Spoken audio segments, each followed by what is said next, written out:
give the guys in the back just a second. Good, Chris? Good. All right. Coach, we're ready.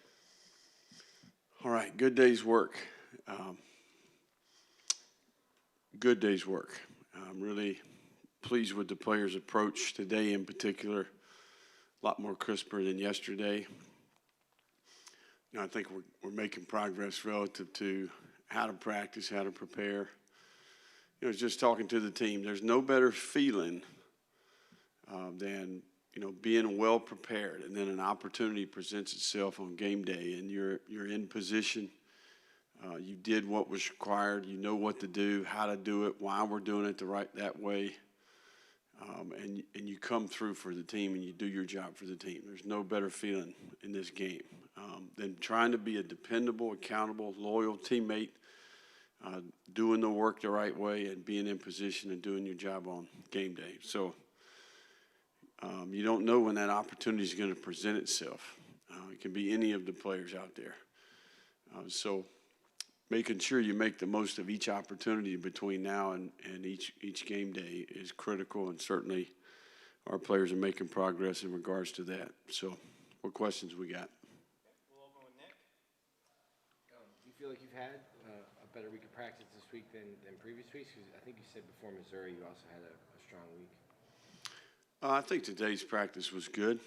I think that we're learning. We're making progress in that regard. I think each week is a little bit different, but I do think that we're learning what each day of the week looks like. We know what to expect. I've found that players are better when they know exactly what the routine's going to be. So consistency is key for them, and we try to provide that for them. But, you're learning a game plan. I think during the season we've always taken great pride in our teams getting better, and playing good down the stretch.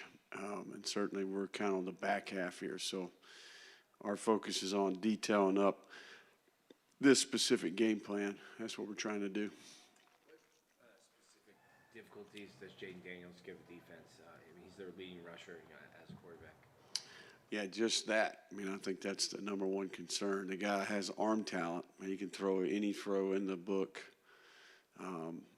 He's accurate, and then I think that his ability to work his way through a progression and then, kind of the unannounced play, right? Like, that's not that wasn't supposed to happen, but he's got a knack for that, right? So there's no question when you talk about matching the patterns, trying to put your players in position to leverage the skill players the right way, and then this guy can take off. So got to be really tuned in relative to the rush plan in terms of where he's at and working together to rush an effective passer. Billy, has there been a consideration, given the struggles the defense has had, to maybe scale back the offense, go a little bit more conservative, basic, kind of ground and pound and dominate the clock? Well, I think I don't know what our pace of play is, but I don't think we're lightening it up, tempo-wise. We've run 50-something plays, 40-something plays the last couple of weeks, right? So, I think that we play team football, right? We're not trying to run, I don't know if you watch us play, but we ain't trying to run 100 plays out there. We certainly understand, our depth. I think our issues are more about getting off the field, right? That's why we play. The play counts are what they are. The time of possession, what it is. So, absolutely. The things you're talking about there, we talk about those things and consider those things all the time, every week. What's been the conversation about the kicking game, field goals?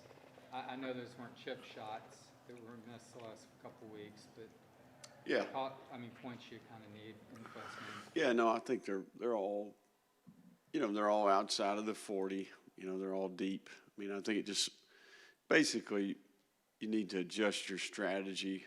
Once the kicker proves that maybe he's not effective at those distances, if that makes sense, right? So the numbers and all that will contribute. I think once you've got once a kicker has a track record, right, then it's much easier to adjust your strategy.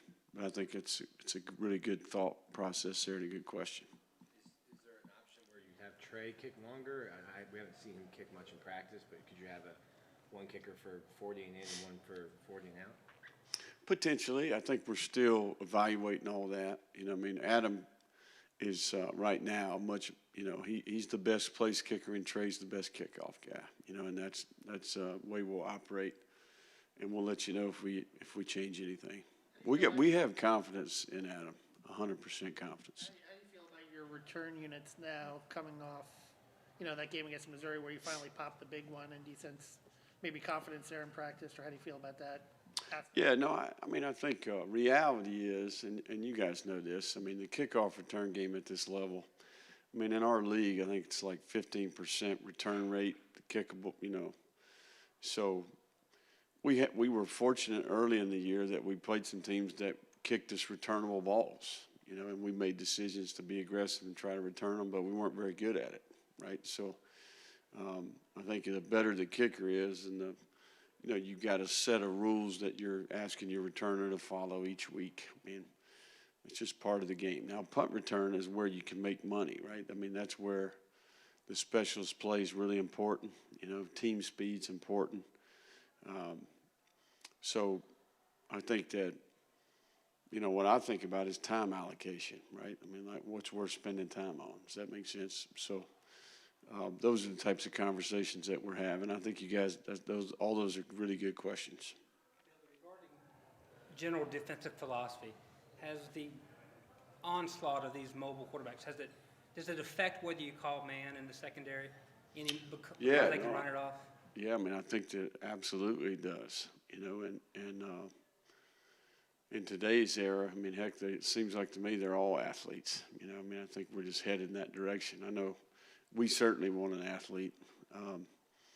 But, you think about, like we do off season, we study the best third down teams in college football and the NFL. We study the red area and the touchdown percentage. You know what we found out every year? The teams with athletic quarterbacks are the best on third down. Because the quarterback, he makes more plays with his legs. He makes a couple, hey, they covered them out and pull it down. I mean, we're no different, right? I mean, if we've got a statue back there, we're one of the worst teams in the country on third down, right? So I think each team that has an athletic quarterback benefits on third down. So did you watch last year's LSU game? At some point. So Anthony was pretty spectacular off the bench then, great at Tennessee, and he's had some real highlight moments in other games too, Utah great. How do you get that guy more consistently, or is it what teams are just doing against him? No, I think it's partly him growing as a player, and I also think it's all position groups around him growing as well. I mean, I think so much. If you're a quarterback, there's so much to be said about the players around you sometimes. I mean, obviously the spotlight is put right there on the quarterback every single play, and the average fan, he watches the ball and the quarterback has the ball in his hand. But, well, you guys are a little more qualified than the average fan. But I think that, we're just in a year one new system. We got a lot of players that are learning a new system, and I think the efficiency, the precision in which we're doing things is improving, right? The detail of the film is improving, right? We've been, much like you would expect in year one, it's pretty sloppy, right? But I think each week we've seen some growth there, and we're hopeful we can continue that. Just on the depth chart, Osiris is questionable. Any concern there, or what his issue is? No, I think we'll be okay, and I think that we're just telling you the truth, right? I mean, so he's a guy who hasn't participated 100% in practice, and we'll make some decisions over the next couple of days. Hey, Coach, last 2 years LSU is best in Florida. Couple crazy games and stuff like that. Anthony obviously played really well last year when he came in and almost led a great comeback. How much of this game do you kind of embrace that rivalry and trying to get this team to snap that 2-game losing streak? Yeah, nothing that's happened in the past will affect the game Saturday night. But I do think there is an awareness, this being the crossover game, you know, an annual event. You know, I think that there is awareness there. It's almost, you know, and I think that over history, there's been some unbelievable teams and unbelievable players that have competed in this game. I mean, just tremendous talent, and it's always been a very competitive game. So I think the excitement is about the matchups in the game, playing against really good players, playing against a good coaching staff, and certainly an awareness of this being in the past. It's been a game that affects, you know, kind of the direction on both sides there relative to the conference. Time for just a few more guys. What's your familiarity with Brian Kelly and just his track record? I mean, he's had a phenomenal career. And what's kind of the identity of his teams in a perfect situation? He's kind of like you. He's just trying to get things ramping up. Yeah, no, Brian's won everywhere he's been. You know, he's been very consistent coach. I think what I respect is the fundamentals that I see on the film, the soundness, and certainly he's, you know, much like we are halfway through the first year. So, no, I mean, I think as a young coach, I've always kept up with Brian Kelly. His teams have always been fantastic. They've been a factor, big picture-wise, playoff-wise. And certainly him having success at lots of different levels of football, I think, is probably what I respect the most. You coached as an assistant for a number of years in the SEC, but your first time as a head coach, has it been any different, or how has it felt now 6 games in as a head coach? Yeah, no, it's the same. I mean, you just got – I mean, I think that's what I would say about what we did the last 4 years. A lot of what we do here, we've been doing it. We just got a lot more people watching now, right? So they're a little bigger, a little faster, you know, and certainly a lot more people watching. So, you know, I mean, I think that football's football, right? And having been around in a lot of different places, and we've got the resources. We've got a good plan. We've hired good people, one day at a time. As we'll go to Zach Goodall here. Jack Miller was removed from the injury report. Looks like he's back at number 2. What's he showing you to make that progress? I don't know that he's back at number 2, but he's available. Yeah, I mean, I don't know who's putting that together, but That's just what it's listed at. yeah. I mean, Jack is, you know, he's cleared to participate. You know, he in emergency he could go out there and play, but he hasn't been able to take reps. You know, he's very much still in that kind of ramping him up so that he's used to the volume, and you know, but he took a step and, you know, another step there. So it's good. It's really good. Your offensive line, almost all 5 of your starters are like top 50, 100 in the country at their position. I think better than that, actually. Is it really? Yeah. What is it? What is it that's been the secret of that? I mean, is it better fundamentals? The two coach approach. I mean, Yeah. No, I mean, I think it's a commitment. I just really believe in the development of that position.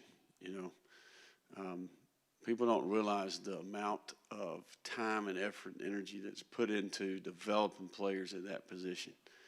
I mean, the camaraderie, the communication, the synchronization, the fundamentals, and, you know, they don't just fall, you know, you don't just shake a tree and an offensive lineman fall out ready to go. You know what I mean? It takes lots of repetitions and a commitment to a certain set of fundamentals, a certain set of concepts. We certainly have 2 coaches. I think we're the only team in the entire country that has 2. A lot of teams have 5 DBs out there almost the entire game, and they have 2. Why wouldn't we have 2 for offensive line, right? So it's worked for us in the past. I think if you ask anybody that played against us in at the previous stop, our front was the strength of our team, and I'm hopeful we can continue that trend here. Time for just one more, guys. Did you hear Ethan's comment about figuring out Missouri in the second half and how they figured out how they were playing them and double teaming, and just like the guys on the line kind of figured out how to play it better, Yeah. rather than the adjustments that I was implying. He said they kind of did their own, figured it out, and then Yeah, you no, saw I the mean, results. Absolutely. I mean, I think players, I mean, the game's played by the players, right? And I think when you have familiarity with each other, and you have, I mean, it goes back to kind of what I'm talking about poise and, playing well down the stretch in the game and being in tight games. If you understand what's happening, right, if you understand what you're doing and what's happening out there, there's less anxiety, there's less worry because, hey, here's all we need to do to fix these things, right? So I think that's a sign that we're growing there. And I think that'll continue to get better. All right, thank you, Coach. All right, guys, thank y'all. Hopefully Max will be back from the injury report.